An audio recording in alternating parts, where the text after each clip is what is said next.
Hello, Internet, and welcome to Blood Bowl. I am Complacent Badger, I'm Syracuse. and we are watching Tasty Action versus the Sunday Speedwalkers. So a new human team to the league with an experienced coach and experienced team with an experienced coach. Let's see what this match will bring us. Both low punchy teams by definition. But we know that the coaches like to engage every now and again. Yep, both have a pretty even strength as well, except for the ogre and the tree. Yeah, and it's raining, so that should change a little bit of the passing game strategy. Yes. But yeah, let's see if they can just maybe zero out the big guys. I guess they're not going to zero out the big guys. Nope. Also, Tasty Action picking up Lord of the Onion Rings, a new catcher, strength 2.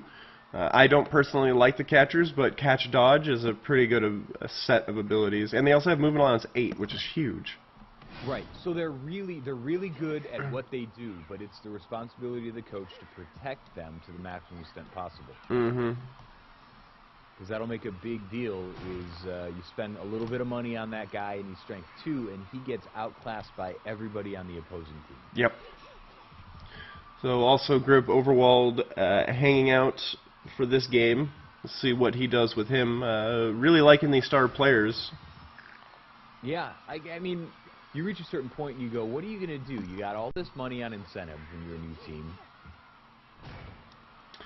Going after the War Dancer, I probably wouldn't have done that with the lineman being right there. At this point, you want to try to get a player advantage, not go for the best players, especially if they have blodge. Yeah, I'm with you on that, because he pushed away, and he's not even challenging that player at this point. Even with the strength advantage. Right. I'd have gone right up next to him if you're going to go that route, but I'm with you. I'd have hit a lineman. Odds of knocking somebody down and creating the possibility of the injury is much better against a lineman. Yep, and especially against an elf team, every single one of those players has agility 4, so they are all prime passing and catching characters. Right. Alright, setting up a zone, trying to get a line kind of built to prevent the run. Running down the clock. Yeah. War Dancer, last minute, going in for the dodge for a -3 modifier and going down without being able to actually hit anybody. That's tough.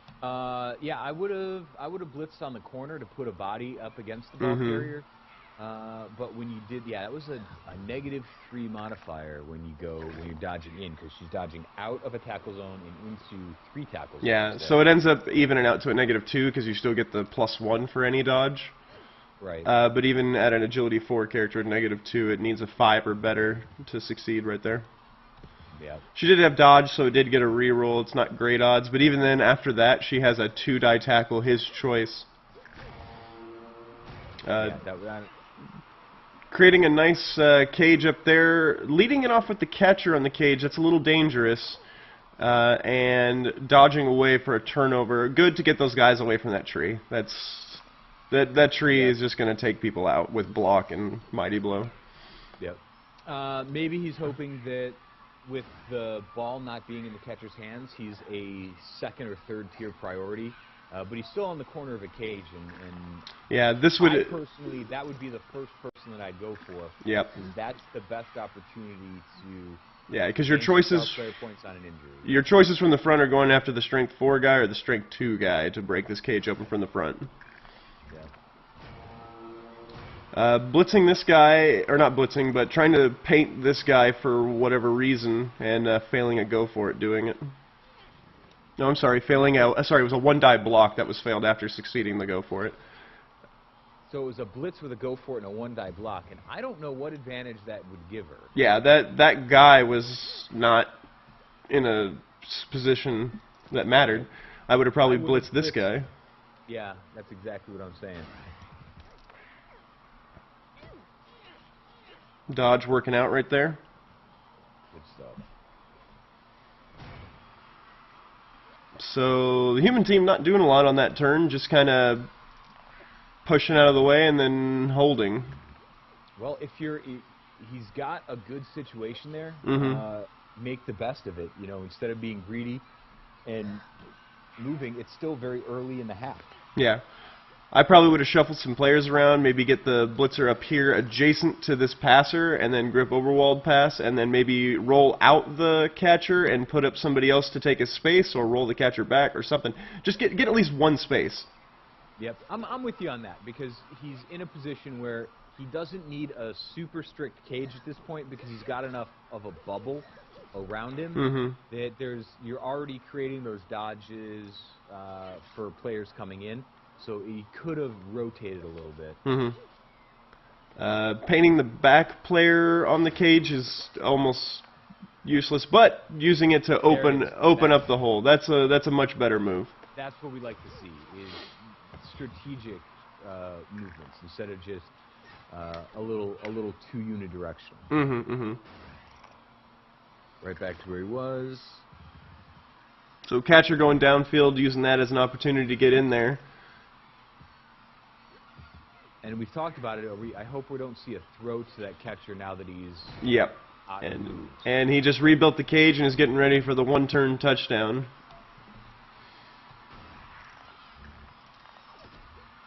Left him hanging out doing a re-roll when it was a push, so trying to get that defender down and actually succeeding, so the re-roll not wasted, but also getting an extra player for the assist when it wasn't necessary, being a strength 2 character, not paying attention to the strength value.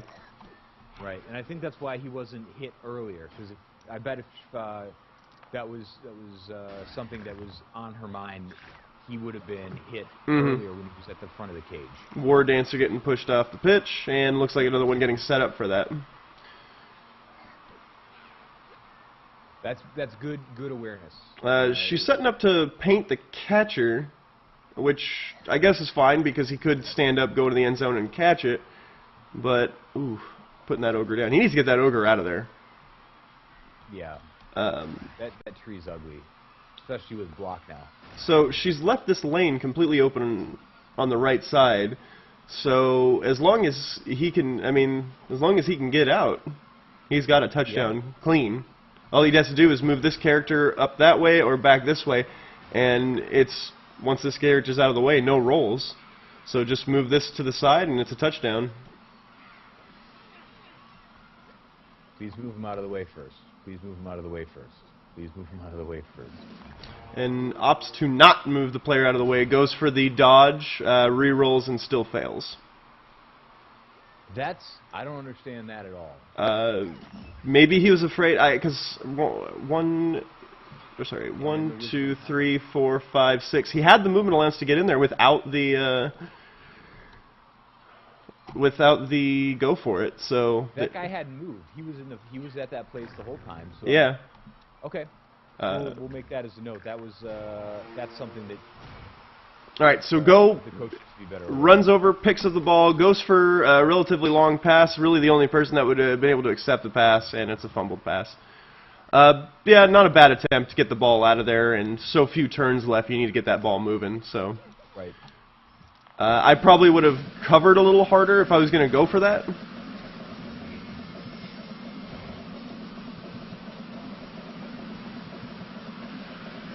So opting not to get the touchdown with grip overwalled if he had the movement allowance, which I still think he had maybe 2 spaces. So looks like he's trying to get the star player points to the to a player that's going to be on his team.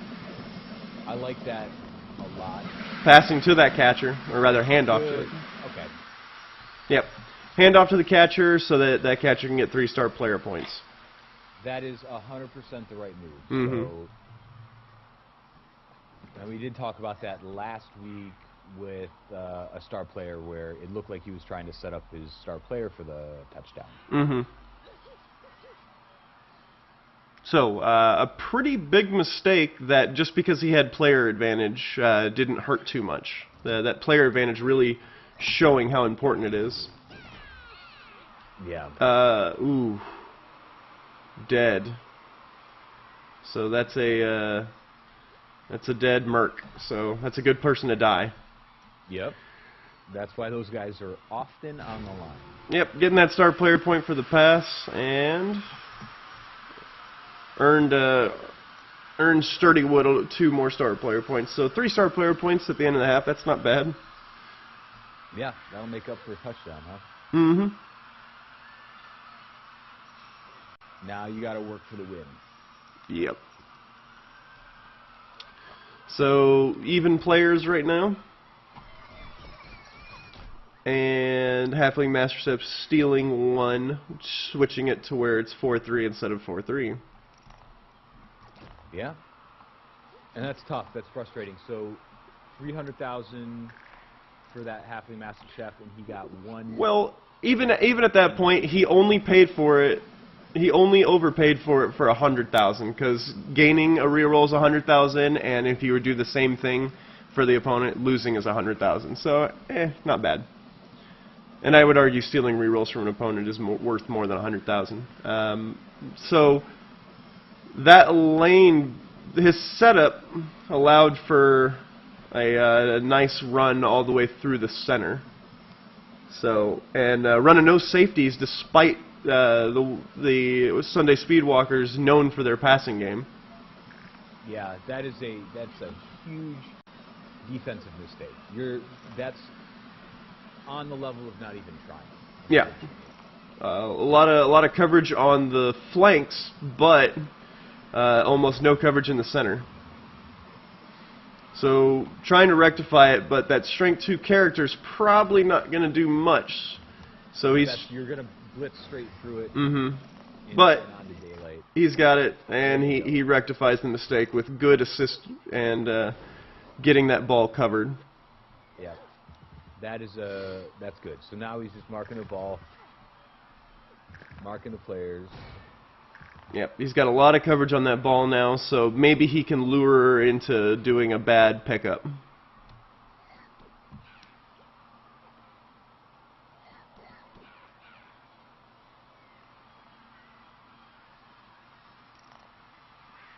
Ooh, nice. Using those assists. Getting that injury, getting that character out of there, smashed hand. And then painting everybody so that there's no strength advantage, trying to overpower Griff Overwald. Yep. That makes a big difference. Yep. This is really good fight for the ball right now. Both of them kind of sticking in. Wow. No reason that pickup should have worked, but it worked, and then she leapt out over her own players and dodged away. So, you know, despite that being a 5+ pickup, she managed to do it. Yeah. I don't even think she used a reroll that entire time. She's down to 2. Where did she use a reroll at? I don't remember.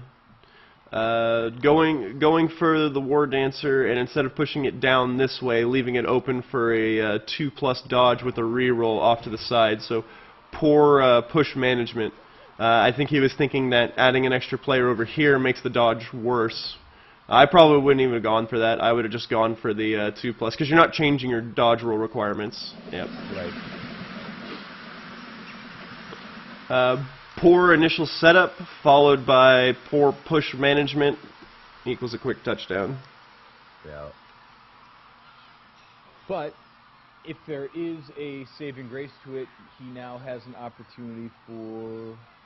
He does have a lot of turns for a touchdown, so... A touchdown, right. Yep, so he could bring this to a 2-1, we could see. Opting to put the ogre against the tree finally. I guess he didn't really like getting his lane opened up that quickly. Yep. The ogre still being outstrengthed by the tree though, so that doesn't really change much. But it is, so it's 11 players versus 10 players on the pitch. Yep, and that just got reduced again. Yep. Oh, double attacker down, and it looks like opting not to reroll. He already had set up, didn't want to burn the reroll. I get it. Yep, that's a tactical decision. You know, not every roll has to make it. Mm-hmm. And he didn't really have much to gain by allowing that reroll. The only argument being that he still hadn't moved True to Grits into an advantageous position, but yeah, when you've got 2 rerolls and you're tied up, you got 6 turns remaining. You might need to get a little fancy, get a little fast and loose. So Elves opting to do kind of a zone defense, but leaving some pretty bad lanes open. So good advantage. Griff could get him the win right here. He is a strength 4 character doing a couple go for it's. He has rerolls, so that's not too terrible of a risk. These movement 7 characters can get to him, but it's going to be tough. 1, 2, 3, 4, 6, 7. It will be a go for it but now pushing makes it to where it's no longer a go for it. That push was probably not a very good move. Yep. Once again, that push management, it was a go for it for a 2+ either, you know, so I mean, I guess not that big of a deal, but Griff Overworld out there getting put down by movement 7, strength 3 elves. Yep, so if he stands up, blitzes, and then grabs the ball, that would be my first move. There's really no way to fix this situation. I guess just doing the normal movements is fine. And that's all he did. There he goes. Alright. So yeah. At that point, going for the win with him, it was his only chance to get the touchdown, so that was a pretty good move. Moved all his... And I will go with that, where I'm going to say that a win at that point is better than trying to shuffle around the star player points. Yep. And he did do all his free movements first, which was pretty good. That was good. So now, let's see if he learned from his mistake. Doesn't look like it. A push here could open up the lane. A push here could open up the lane. And actually using grab to open that lane even wider. So this is totally different than what we normally see from Ducky Shoes. Normally we see the player getting sent up the pitch without any support and then throwing to that player after they've moved. Yeah, with no protection. With no support. So this is a lot better than we normally see. Yeah, this is definitely a much better move. I would probably continue. There we go. Keep moving that. Yep. And I would have gone to go for it to the left, not where she went with it, but hey, I like the idea. Yeah. The intent was correct. So that's amazing coverage right now that she has back here. That is really good move, and whatever she's been practicing is now working. Putting 2 guys on without doing a blitz or anything, once again, just going to be a 2+ with a free reroll off. So right, and that's one of those situations where it's not even worth it to put the the defenders off because it doesn't change anything. That's tough. Yep. Dodge left, touchdown. There it is. Yeah, this is just a case of not giving proper coverage on your setup. You need to make sure that every lane of defense has 2 rows. Right. And that's surprising that he got burned that way the first time and then immediately did it the second time. Now, to be fair, one of the things that made it possible was that that kick was off the pitch. Yep, a bad kick. And, and we've talked about that before, that there are places on the pitch where you are guaranteed to not kick it off. Yep, it may bounce off, but it won't kick out. Right. Alright, so at this point just trying to rack up star player points, most likely not able to get a touchdown in the next turn. Left that player just a little too close. And the Elves just getting away for that last turn. Good choice. And now that he's got his, and that doesn't do anything for... he could still pass it for a star player, but opts not to do that and goes for the self-knockout. Okay. For tasty action, learn from your mistakes. If you see something that happens, fix it for the next drive. It doesn't mean it's necessarily over, but if you don't do it, they're going to just run the same play against you. Yep. So let's say that him on offense was fairly good. He made that one horrific mistake where he dodged when he didn't have to dodge. He had a 3 touchdown, and it ended up taking 2 more turns. Your defense was the first one. Hey, fool me once, shame on me. Fool me once, shame on you, right? Yep. Fool me twice, shame on me. So that's exactly what happened. Is you saw a huge weakness being exploited against you, and then you didn't do anything about it. That's tough. Yep. But your cage movement, your ball movement was good overall. Sunday Speedwalkers, don't expect that to happen again. Now that we've seen it, now that everybody's seen it, I hope that they're gonna change it. But hey, congratulations for doing a much better job of protecting your ball carrier. I really like to see that. We talked about it in the last video about using your nerves of steel to its advantage. I'm excited to see where the rest of this is going to go. Yep. But focus a little more on good defense. You don't always have to attack the ball. You can just harass the living daylights out of people by good positioning. So tackling isn't always the option. I know I said that, but positioning your players to make to cause trouble to the opponent is often as good, if not better, an option, especially for a team with the strength and agility of yours. Yep. And for Sunday Speedwalkers, for me, I say quite the opposite. I say keep doing that maneuver and expect it to work. It's much better than what you were doing before. And with the tree, with grab and your ability to leap, I think that's a much better play for you, especially if you're able to get those defenders in there. Don't obviously ham-fist it if it's not going to work. Don't try your hardest to make it work. Try something else. But I think that's more my purpose. Watch for people to create a defense against it and change your strategy appropriately, because that is a great strategy. Just don't, you're going to probably see your next opponent blocking up the middle a little more, so take advantage of the wings if that's available. But great way to do business. Yep, I think your offense has gone up considerably in this season, and especially in this week. Your offensive capability, your defensive capability is still lacking. You're not watching for routes. You're not doubling up on your defense, and your attacking of a cage needs work. All of which you fixed a little bit during the game, so I can see that you're seeing mistakes and then fixing it. So it's all progression, so that was pretty good for the Speedwalkers. For Tasty Action, just be cognizant of player position. You need to make sure that you're not making rolls that aren't necessary. Yep. That's really all I have. Your offensive capability was shining star. You did really well this time around, as opposed to with your previous team and previous games that we've seen. You had a lot of ball movement, and that's what we're looking for. And defensively, we've kind of beat that dead horse, but you'll do better next time. I know it, because you've seen the mistake now. Good stuff. All right, guys, that was a good game. Hope to see you next week. Cheers.